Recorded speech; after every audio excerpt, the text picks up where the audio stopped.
Hi, subscribe to my YouTube channel and click on the notification bell for video updates. Thank you very much for the support, dear friends.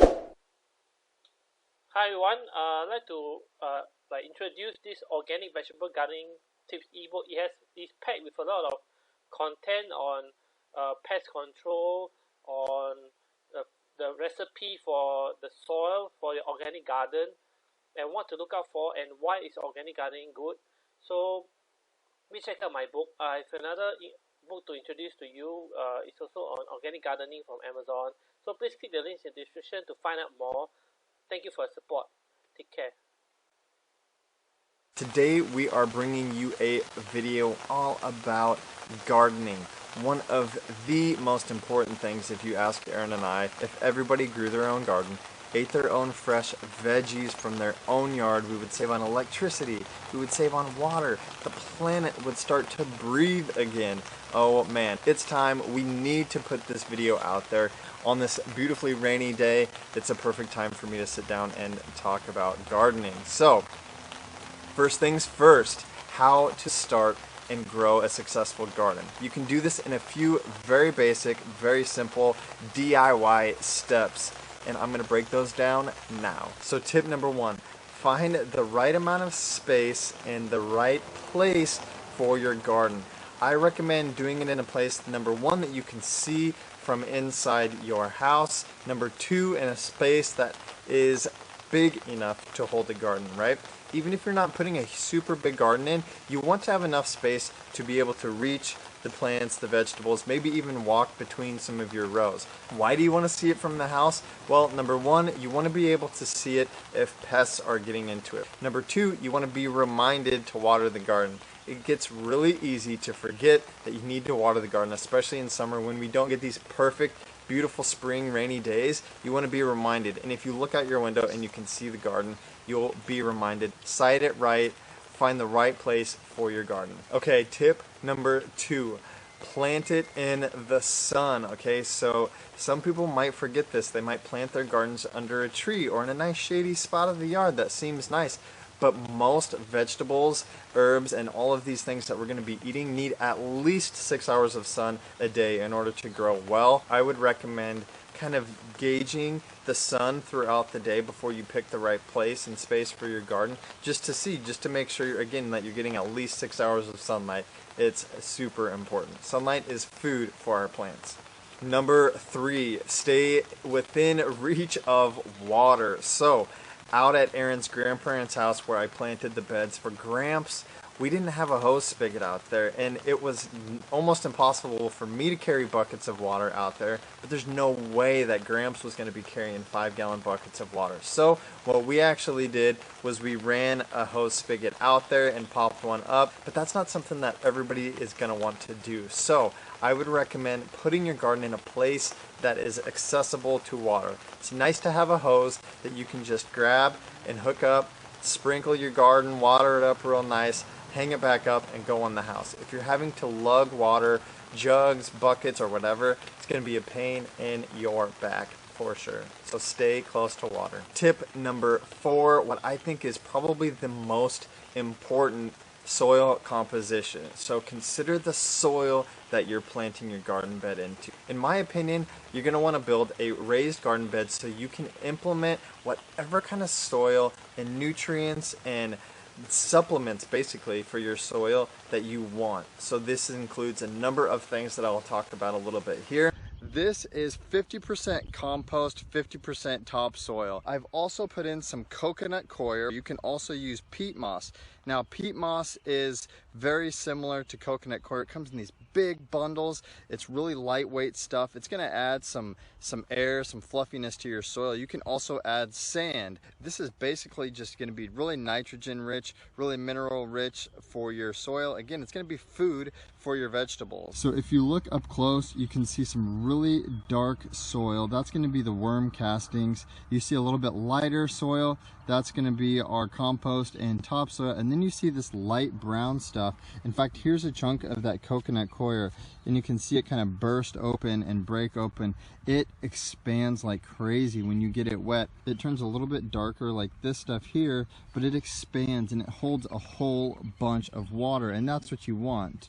You want something that's going to hold on to that moisture within the soil, especially when it gets to be, you know, 85, 90 degrees in the summer. You want something to hold that moisture in. Soil composition is so important. If you have bad soil, you get bad growing, bad tasting vegetables, nutrient void vegetables. They get everything from the soil. So you want good soil in order to get good vegetables. We have experimented with putting mulch in between our garden to keep the soil a little bit more moist. Again, it also kind of deters squirrels and things because it's not super easy to dig in mulch. Also, if it's going to be super hot, like it does get for us in like August and September, that mulch will help to keep that soil moist.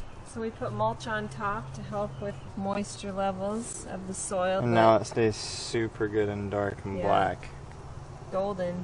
Tip number 5, think about containers. Okay, so I just mentioned using a raised garden bed model. Now this is technically a container. It's a huge one, but it's definitely a container. If you live, say, in an apartment somewhere and you don't have any yard, you can actually plant your vegetables in pots or wide containers, set them in the window, and have your garden there. If you have the space, I would definitely recommend a raised garden bed or even some pots outside. There are 6 of these garden beds. These are 8 foot long and 4 foot wide. They're about 20 inches high. I think that's plenty high for Gramps to be able to bend over.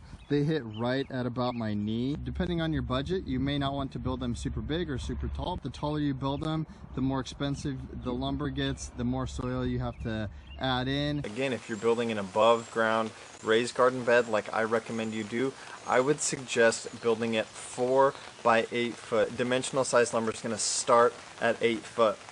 So if you build your bed 8 foot by 4 foot, you buy all 8 foot lumber and you only have to cut the 4 foot sections one time. So it saves you time, it also saves you money. So I would suggest building a bed that's 4 foot by 8 foot. So if you can't tell, a DIY is like my thing. I've been like a DIY master since day one, and a lot of people ask, how did you learn how to do this? How did you learn how to be handy? I would recommend something that we've recommended before, and that is checking out a site like Skillshare. If you want to be like Napoleon Dynamite and you need more skills, definitely check out Skillshare. It's less than $10 a month.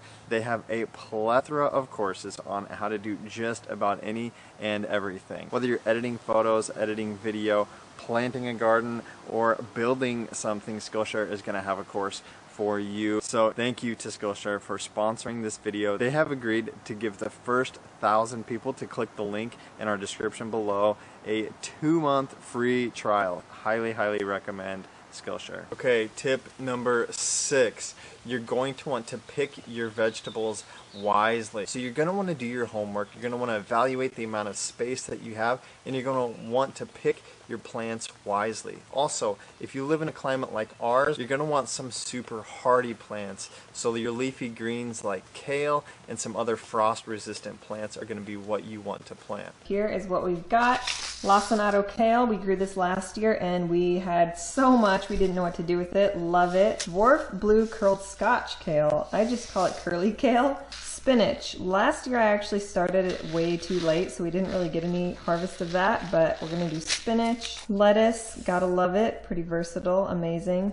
And arugula. I always like to put a little bit of that in my salads just because I like the spiciness. Heirloom tomatoes. Oh my gosh. One of the best things about summertime. So now that you guys have your beds built, your soil in the beds, it's time to plant. Now this is something that Erin has actually done very well in the past. She enjoys planting. It's a relatively quick and easy job, but it's so rewarding again because you get to put your hands in the soil. This is an ancient practice, right? Planting seeds, watching them grow. So if you guys are gonna plant seeds, we recommend doing so as soon as possible. Where we are, again, it freezes in the winter and you don't want to plant unless if it's still gonna freeze because you're obviously gonna kill your little sprouts. Now some things are like able to deal with the frost. Like some kales you can plant earlier, but again, you'll have to hop online and search the planting zone that you're in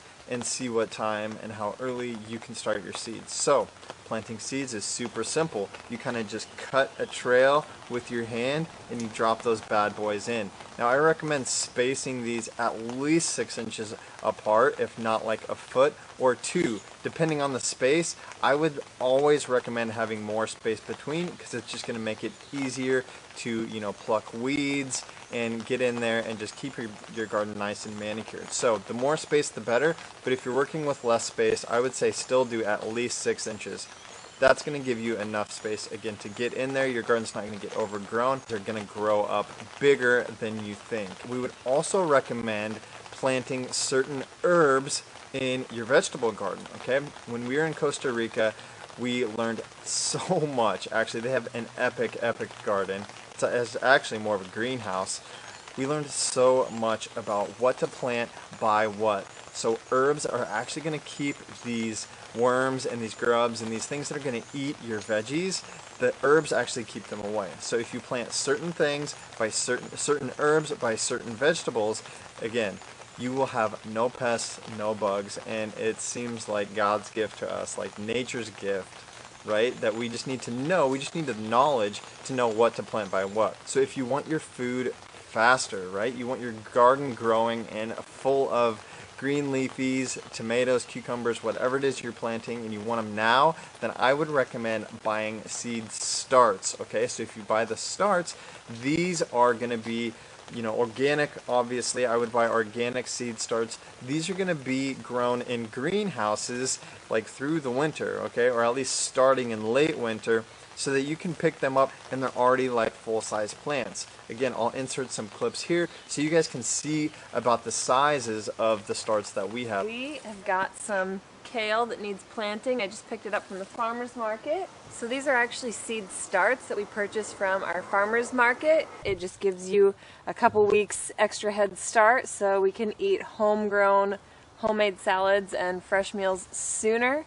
So I highly recommend doing it this way as opposed to planting seeds if you can find organic seed starts grown in a greenhouse, because they just are able to grow them a little bit earlier. In the summertime, there's nothing like fresh, homegrown cherry tomatoes. We eat these things by the handful like they're berries.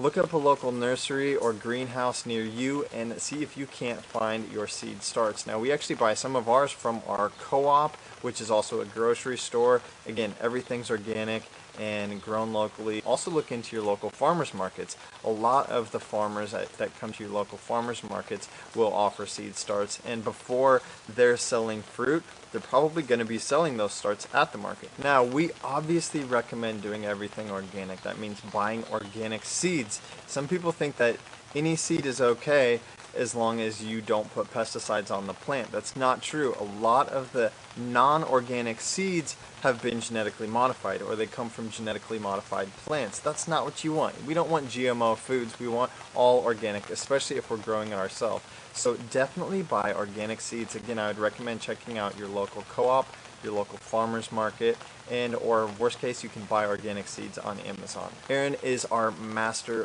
planter, and what we recommend are a number of different things. Number one, you can sprout your own seeds. Now you can sprout them and then plant them in the garden, or you can simply sprout them to eat, like Aaron is actually going to talk a little bit about now. I'm going to show you guys how quick and simple it is to sprout your own greens on your own in your kitchen. Sprouting nuts and seeds helps to break down anti-nutrients, enzyme inhibitors, and lectins.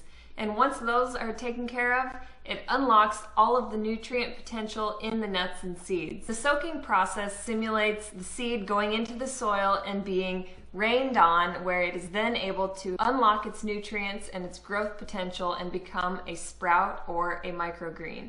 So these are one of the most inexpensive superfoods, if you want to call it that you can purchase and make on your own at home to bump up the nutrient contents of salads. You can throw them in smoothies, top them on any kind of dish to beautify them and just make them more nutrient dense. Here are a few examples of different seeds that you can purchase. These are broccoli seeds, these are wheatgrass seeds, and then these are alfalfa seeds. You're going to take your broccoli seeds and you'll measure out 2 tablespoons, and then you're going to want to completely submerge them to let them soak in filtered water. For broccoli seeds, it takes about 6 to 8 hours. So 2 to 3 times a day you'll want to take and either mist or rinse your seeds just to keep them hydrated and from growing any type of bacteria. You'll cover them back up, and then once they've taken root, you can uncover them, give them a little sunlight exposure, and you'll notice they'll start to turn a darker green, and that is when they are getting full of that sunlight nutrition.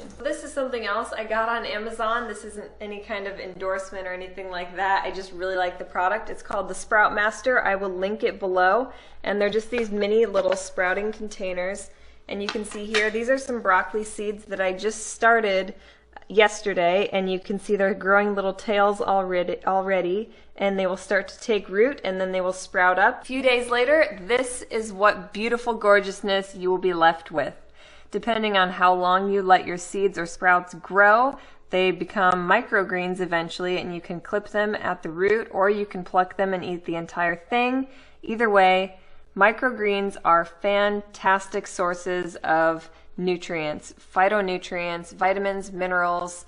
They are seriously like tiny baby powerhouses of nutrition. So these are great to top your salads with. They kind of make a pretty little garnish on all kinds of dishes, and they taste amazing. Tip number 7, harvesting. This is what it's all about. This is why we planted a garden in the first place, so that we can pick and eat these amazing fruits and vegetables, whatever it is you happen to be growing. Now, Erin and I made the mistake the first year of kind of letting our garden go crazy. I'm like, just let it grow. It's doing so well. And before you know it, our asparagus was like 2.5 feet tall and tasted like crap. That first year, we had this massive arugula that was sprouting flowers and all kinds of stuff. We didn't harvest it soon enough. So, when you're harvesting your vegetables, be mindful. Only take what you want or need for that meal or for that day. Clip them nice and neat. Don't pluck them, don't pull them. And again, think about when things taste right, when they look right. Think about the cherry tomatoes and when they're coming off. It's also thinking about what's going to be best for this plant to continue to thrive. You know, if I strip every single leaf off of this kale plant, you know, it's not going to do very well. In fact, it might die. So, consider how you harvest, when you harvest, and enjoy.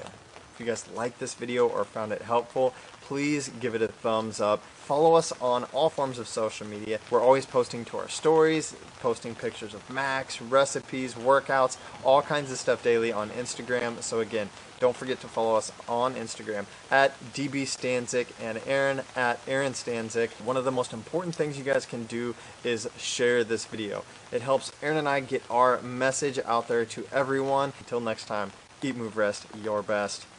Peace.